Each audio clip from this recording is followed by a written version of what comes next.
Hello everyone, my name is Jyoti Rana and I'm assistant professor in St. Andrews Institute of Technology and Management. So in my previous lectures I told you about the three-phase and single-phase induction motor, induction generator and synchronous generator. So today we are going to study about the testing methods of synchronous generator. Testing methods of synchronous generator. So the testing methods of synchronous generator come under the point synchronous impedance method. और synchronous impedance method क्या होता है? The synchronous impedance method or EMF method is based on the concept of replacing the effect of armature reaction by an imaginary reactance. इसमें हम armature reactance के effect को replace कर देते हैं by an imaginary reactance. For calculating the regulation, the synchronous method requires the following data. They are the armature resistance per phase and the open circuit characteristics. The open circuit characteristics is the graph of the circuit voltage and the field current. This method also requires short circuit characteristics, which is the graph of the short circuit and the field current. For a synchronous generator, the equation is V is equals to armature EMF minus impedance current, armature current, where Zs is equals to Ra armature resistance plus jXs. For calculating the synchronous impedance, Zs is measured and then the value of Ea is calculated. From the values of Ea and V, the voltage regulation is calculated. So measurement of synchronous impedance can be done by DC resistance method, open circuit test and short circuit test. So these are the tests which are performed to test the efficiency Zs, Ea and V of the synchronous generator. So first test we have is DC resistance test. इस test में क्या करते हैं? It is assumed that the alternator is star connected with the DC field winding. इसमें जो मेरा alternator है वो स्टार कनेक्टेड है with the DC field winding के साथ में, और जहाँ पे डीसी फील्ड वाइंडिंग जो है मेरी वो ओपन रखी हुई है. It measures the DC resistance between each pair of terminals. यहाँ पे ये डीसी रेजिस्टेंस मेजर करता है between each pair of terminal by using an ammeter, voltmeter method और by using the Wheatstone bridge method. So Wheatstone bridge method क्या होता है? It is a simple circuit. ये एक सिंपल सर्किट होता है for measuring the unknown resistance by connecting it so as to form a quadrilateral. Quadrilateral form करता है ये with 3 known resistance and applying a voltage between a pair of opposite corners. Wheatstone bridge method क्या होता है? A simple circuit for measuring an unknown resistance by connecting it so as to form a quadrilateral with 3 known resistance and applying a voltage between a pair of opposite corners. The average of the 3 sets of resistance value RT is taken. अब इनका जो average निकलता है, 3 resistance यहाँ पे मैंने use किए हैं RA, जो इन तीनों रेजिस्टेंस का एवरेज निकलेगा RT, वो मेरे को यहाँ पे कैलकुलेट करना है. Then the value of RT is divided by 2 to obtain a value of DC resistance per phase. Since the effective AC resistance is larger than the DC resistance due to skin effect. Skin effect I hope आप लोगों को पता होगा कि skin effect is the tendency of a high frequency alternating current to flow only the outer layer of conductor. So skin effect की वजह से जो मेरे AC resistance की वैल्यू होती है वो ज़्यादा होती है DC resistance के comparison में. Therefore, the effective AC resistance per phase is obtained by multiplying the DC resistance by a factor of 1.20 to 1.75 depending on the size of machine.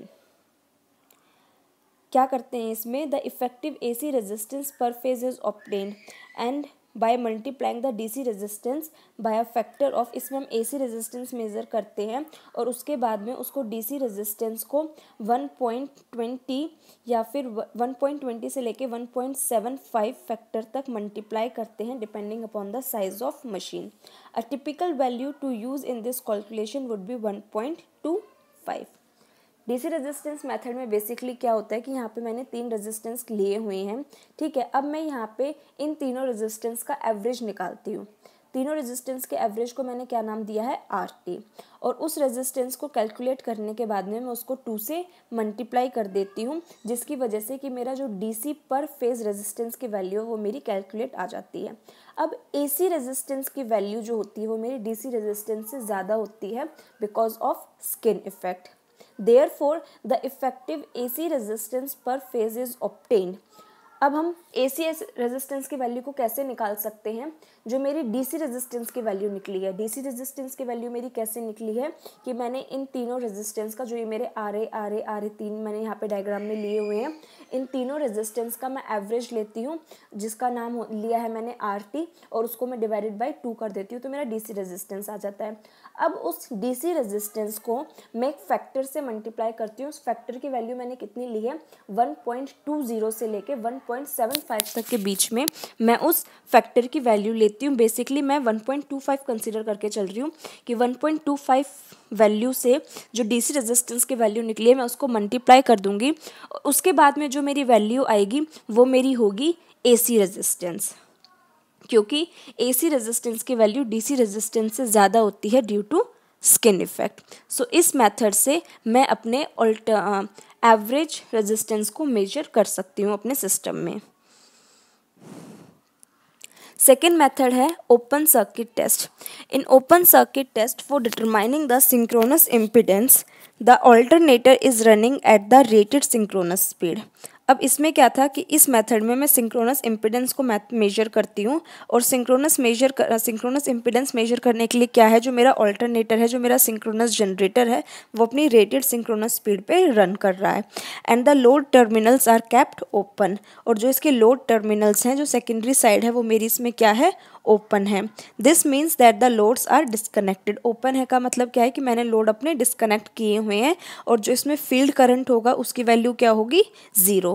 After setting field current to 0। अब field current जब 0 हो गया है तो field current मेरा gradually increase करेगा step by step. The terminal voltage ET is measured at each step. जब जब मैं करंट की वैल्यू को, फील्ड करंट के वैल्यू को इंक्रीज करूंगी तो उस हर पॉइंट पे मैं अपनी टर्मिनल वोल्टेज ET को भी क्या करूंगी, मेजर करूंगी। द एक्साइटेशन करंट में be increase to get 25% more than the rated voltage. अब इस कंडीशन में क्या होगी, जो मेरी एक्साइटेशन करंट है उसकी वैल्यू 25% इंक्रीज हो जाएगी रेटेड वोल्टेज के कंपैरिजन में। और इन दोनों के बेसिस पे मैं एक ग्राफ ड्रॉ करती हूँ between the open circuit phase value and the field current IF।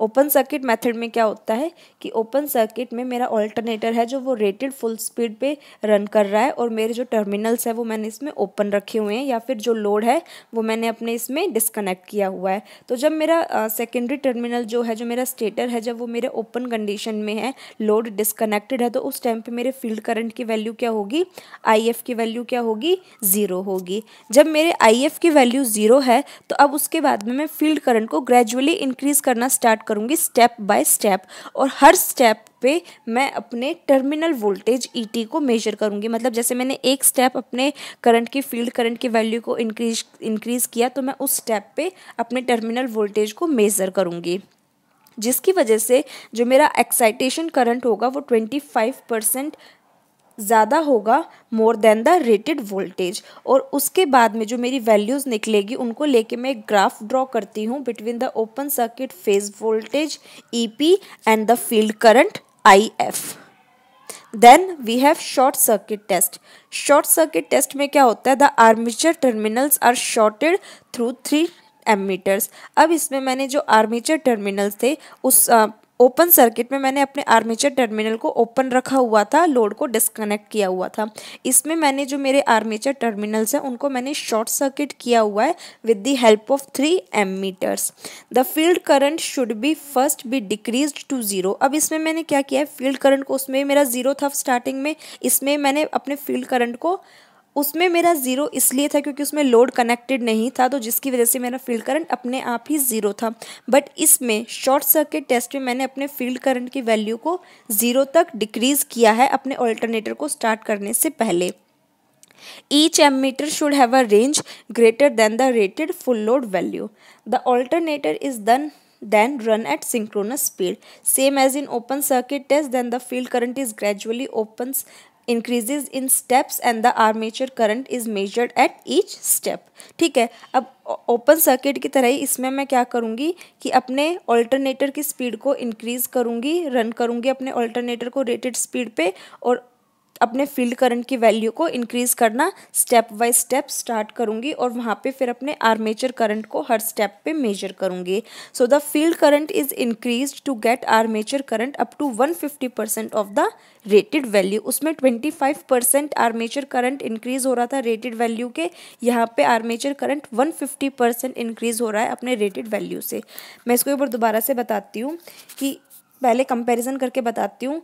Open circuit test में क्या था कि ओपन सर्किट टेस्ट में मैंने अपने स्टेटर साइड को ओपन रखा हुआ था एंड लोड को डिस्कनेक्ट किया हुआ था, जिसकी वजह से मेरे फील्ड करंट IF की वैल्यू क्या थी, 0 थी। और उसके बाद में फिर मैंने IF की वैल्यू को स्लोली मतलब ग्रेजुअली इंक्रीज़ करना स्टार्ट किया, और ग्रेजुअली मैंने जब हर पॉइंट पे स्टेप बाय स्टेप उसको इंक्रीज़ किया तो वहाँ पे मैंने अपने आर्मेचर करंट की वैल्यू को मेजर करना स्टार्ट किया था। शॉर्ट सर्किट टेस्ट में क्या है कि शॉर्ट सर्किट टेस्ट में मेरा जो स्टेटर है इसके मैंने टर्मिनल्स को शॉर्ट किया हुआ है by the help of 3 ammeter. अब द फील्ड करंट, इस कंडीशन में मैं अपने फील्ड करंट को डिक्रीज़ कर दूंगी 0 तक, और उसके बाद में मैं अपने ऑल्टरनेटर को स्टार्ट करूंगी। पहले मैं अपने फील्ड करंट को 0 करूंगी, उसके बाद मैं अपने ऑल्टरनेटर को स्टार्ट करूंगी। Each ammeter should have a greater range than the full rated full load value. The alternator is then run at synchronous speed. उसके बाद जो मेरा ऑल्टरनेटर है वो एक सिंक्रोनस स्पीड पर रन करना स्टार्ट कर देगा। अब ऐसे ही ओपन सर्किट में हुआ था कि जब मेरा ऑल्टरनेटर रन करना स्टार्ट करेगा तो मैं अपने फील्ड करंट को ग्रेजुअली स्टेप्स में इंक्रीज करूंगी और आर्मेचर करंट को हर स्टेप पे मेजर करूंगी। So the field current is increase to get armature current up to 150% of the rated value. So इसमें जो मेरे फील्ड करंट की वैल्यू इंक्रीज हुई है वो 150% इंक्रीज हुई है ऑफ द रेटेड वैल्यू में, और उसमें जो मेरी फील्ड करंट की वैल्यू आर्मेचर करंट की वैल्यू इंक्रीज हुई थी वो इंक्रीज हुई थी सिर्फ 25%, जबकि शॉर्ट सर्किट टेस्ट में जो मेरे आर्मेचर करंट की वैल्यू इंक्रीज हुई है वो ही है 150%।